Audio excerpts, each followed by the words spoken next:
भगवान वासुदेव श्री कृष्ण की जय। ओम नमो भगवते वासुदेवाय। ओम नमो भगवते वासुदेवाय। श्री कृष्ण गोविंद हरे मुरारी, हे नाथ नारायण वासुदेव। श्री कृष्ण गोविंद हरे मुरारी, हे नाथ नारायण वासुदेव। राधे कृष्ण राधे कृष्ण राधे कृष्ण राधे कृष्ण। द्वारकानाथ की जय, केशव की जय, माधव की जय, राधा रानी की जय। आज का प्रसंग, श्री सुखदेव जी राजा परीक्षित को भागवत कथा सुना रहे हैं। वही प्रसंग हम आपको सुना रहे हैं। और आज का प्रसंग है सुदामा का द्वारका गमन। बहुत ही सुंदर प्रसंग है। अब सुदामा जी द्वारका जाने का मन बना लिए हैं। उनकी पत्नी बहुत विनय करती है और समझाती है। वही वर्णन है। सुखदेव जी कह रहे हैं, महाराज मैं सुदामा की कथा करता हूँ।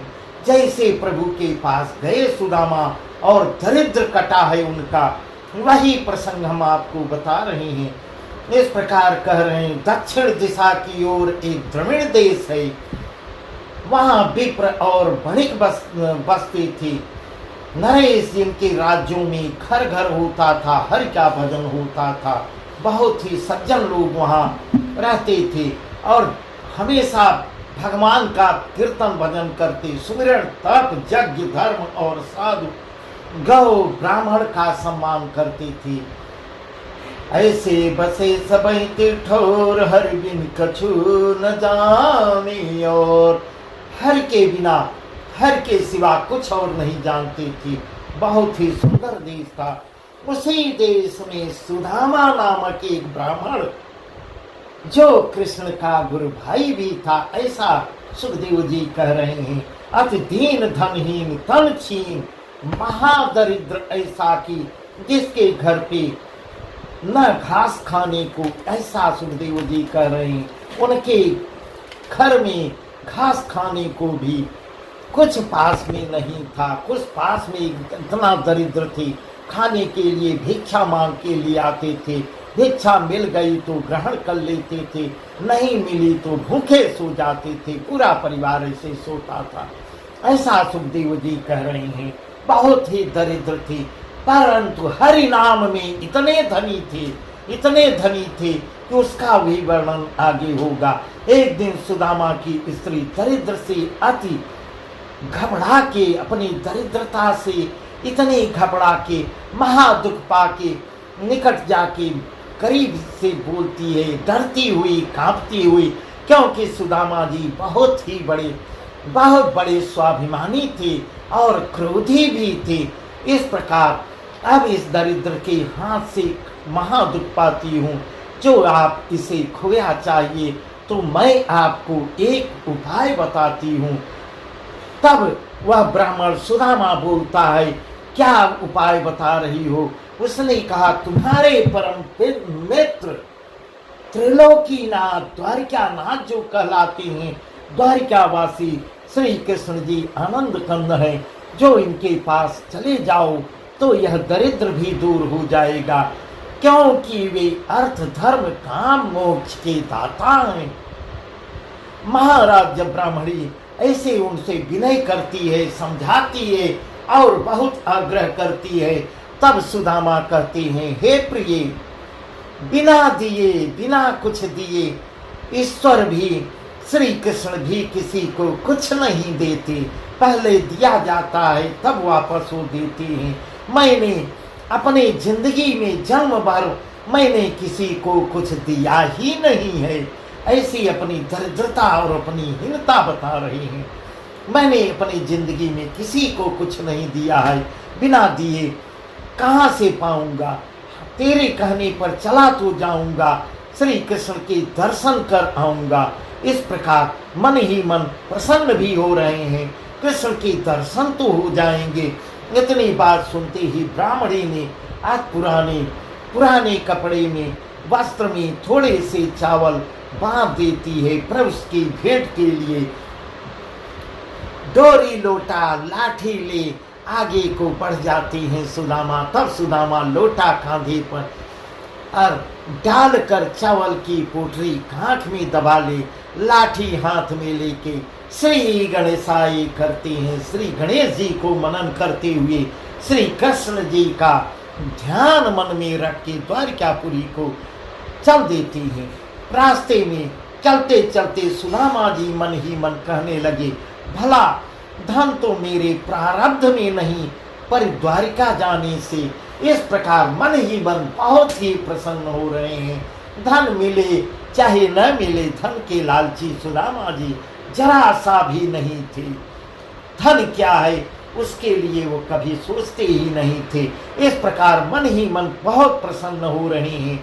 इसी बहाने मैं द्वारिकानाथ का कृष्ण का दर्शन तो करूंगा। इसी भांत सोच विचार करते सुदामा 3 पहर के बीच द्वारिका में पहुंचते हैं तो वहां क्या देखते हैं कि नगर के चारों ओर समुद्र है, समुद्र से घिरा हुआ नगर है और बीच में वह पुरी बसी हुई है।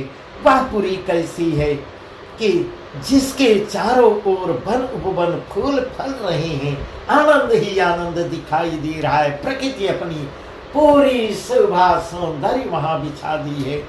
ऐसा सुखदेव जी कह रहे हैं।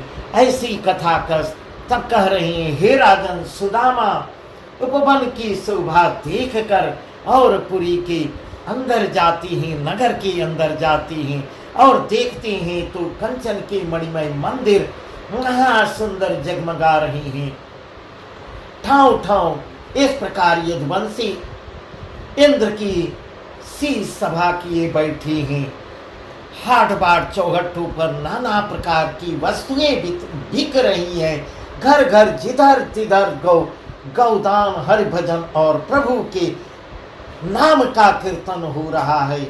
ऐसा और सारे नगर निवासी महा आनंद से, बहुत ही आनंद से वहां हैं। सारी प्रसन्नता वहीं दिखाई दे रही है। महाराज यह चरित्र देखता देखता श्री कृष्ण को पूछता हुआ सुदामा प्रभु के दरवाजे पौड़ी पर खड़ा हुआ। इतने में इसने किसी से डरते डरते पूछा। ऐसा वर्णन सुखदेव जी कर रहे हैं। सुदामा जी वहाँ के हाव भाव, वहाँ के वो देख के थोड़ा मन ही मन डर भी रहे हैं कि मैं कहाँ आ गया और यहाँ मेरी तरफ कोई ध्यान नहीं दे रहा है। मैं मुझ तरफ जैसा दरिद्र यहाँ कोई दिखाई नहीं पड़ रहा है। भिखारी भी यहाँ सब धनी लगते हैं। इस प्रकार मन ही मन हीनता भी आ रही है कि श्री कृष्णचंद्र जी कहाँ विराजते हैं, कहाँ होंगे। उसने कहा कि देवता आप जाके द्वारपाल से पूछते हैं, द्वारपाल से पूछते हैं कि श्री कृष्ण कहाँ विराजमान, कहाँ रहते हैं, उनका पता मुझे बताओ। तब वह कहता है, देवता आप मंदिर के भीतर जाओ, आप इस मंदिर के घर के अंदर जाएंगे, सन्मुख श्री कृष्ण जी रत्न सिंहासन पर बैठे हैं। इतना वचन कहते ही द्वारपाल जाके प्रभु से आदेश लेके आता है। जो ही देखते श्री कृष्ण जी सुदामा का नाम सुनते ही सिंहासन छोड़ के दौड़ के उठ के खड़े कहाँ अपनी प्रभु अपनी सुध बुध भूल जाते हैं। ऐसा सुखदेव जी वर्णन कर रहे हैं। सारे सभा को सारी पत्नियां वहीं बैठी, सबको छोड़ के पैर में जूता चप्पल कुछ नहीं पहनते भगवान वासुदेव सुदामा नाम सुनते ही ऐसे दौड़ पड़ते हैं। उनको कुछ सुध कहाँ सुदामा, कहाँ है सुदामा, यही आवाज लगाते हुए आगे को बढ़ते हैं और भेंट करके सुदामा से जब मिलते हैं तो गले से लगा लेते हैं, हाथ पकड़ के उन्हें अंदर ले जाते हैं, फिर अपने सिंहासन पे बैठाते हैं, चरण धोते हैं, चरणामृत को पीते हैं। ऐसा सुखदेव जी वर्णन कर रहे हैं। ये सुदामा है कि जिसके प्रभु ने चरण रज को दबाया है और उनके चरणों की अमृत पान किया है। ये है सुदामा, कितने धनी है, हरि नाम के सुदामा बहुत धनी है। इस प्रकार सुखदेव जी कह रहे हैं। सुदामा की चरणामृत लिए, आगे चंदन अक्षत लगा, धूप दीप दे प्रभु ने सुदामा की फिर पूजा भी किए हैं। पूजा किए सुदामा की, इतनी करी हरि जोरे हाथ, कुशल क्षेम पूछत यदुनाथ। इतनी करी हरि जोरे हाथ, कुशल क्षेम पूछत। ऐसा कर कर करके प्रभु दोनों हाथ जोड़ के उनकी कुशलता पूछते हैं। ऐसी कथा सुना के सुखदेव जी कह रहे हैं, हे राजन, यह चरित्र देख। रुक्मिणी और सब रानियां एक टक खड़ी होके देख रही हैं। सारा देखने वाले वहां मौजूद सभी लोग एक टक प्रभु क्या कर रहे हैं, सब एक टक खड़े होके देख रहे हैं। सब यदुवंशी जो उस समय वहां थे मन ही मन ऐसा कह रहे हैं, इस दरिद्री दुर्बल मलिन वस्त्रहीन ब्राह्मण ने ऐसा क्या, कौन सा ऐसा पुण्य किया था अगले जन्म में, जिसका जो त्रिलोकीनाथ इसका इतना सम्मान कर रहे हैं। महाराज वह सुदामा है, वह सुदामा जो भगवान कृष्ण के नाम के, हरि नाम के इतने धनी थे, जिसका प्रभु ने पैर धोया और उसको पान किया, तथा आगे प्रभु उनका पैर भी दबाते हैं।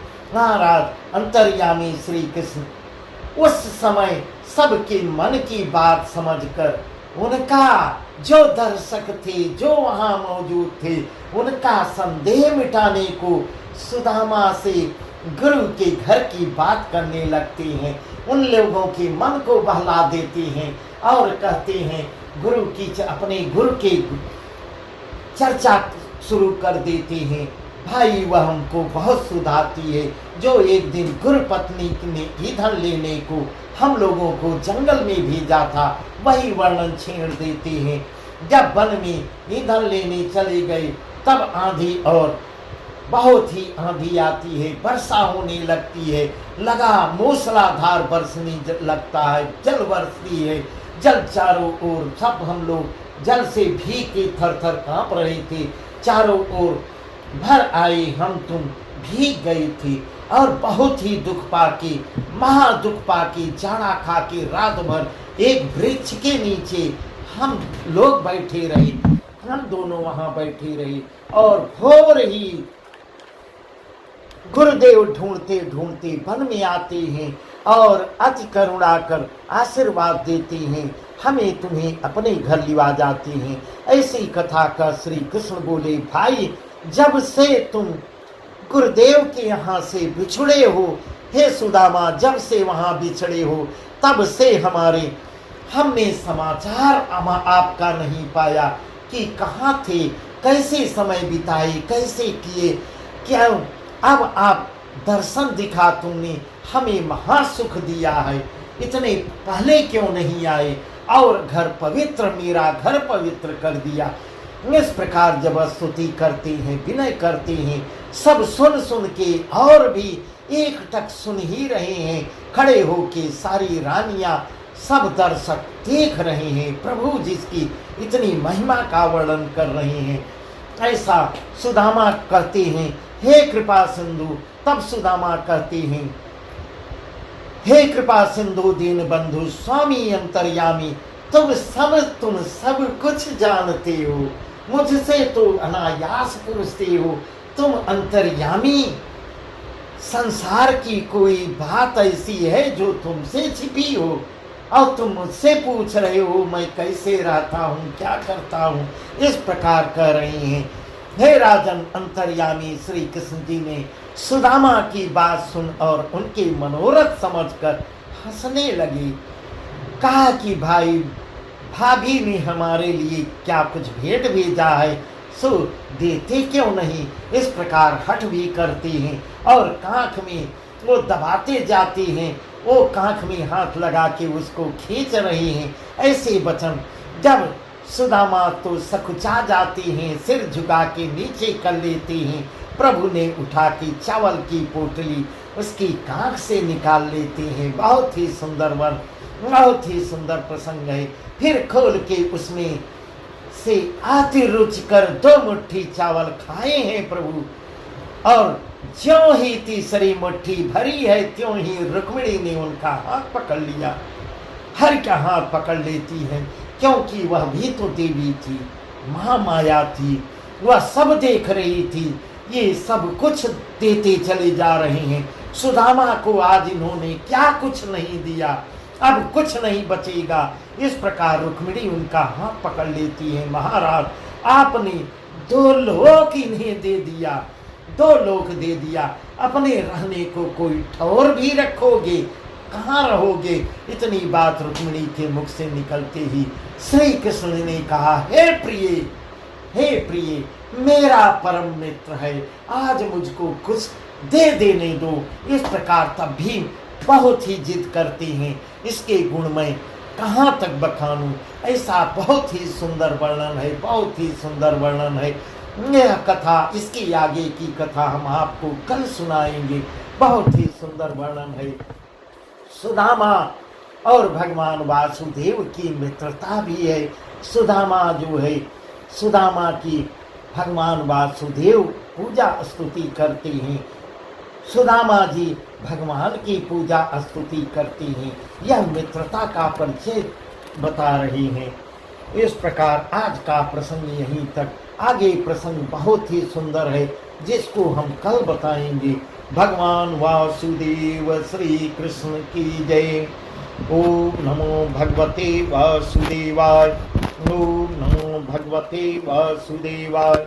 श्री कृष्ण गोविंद हरे मुरारी, नाथ नारायण वासुदेव। श्री कृष्ण गोविंद हरे मुरारी, नाथ नारायण वासुदेव। राधे कृष्ण, राधे कृष्ण, राधे कृष्ण, राधे कृष्ण। द्वारकानाथ की जय, केशव की जय, माधव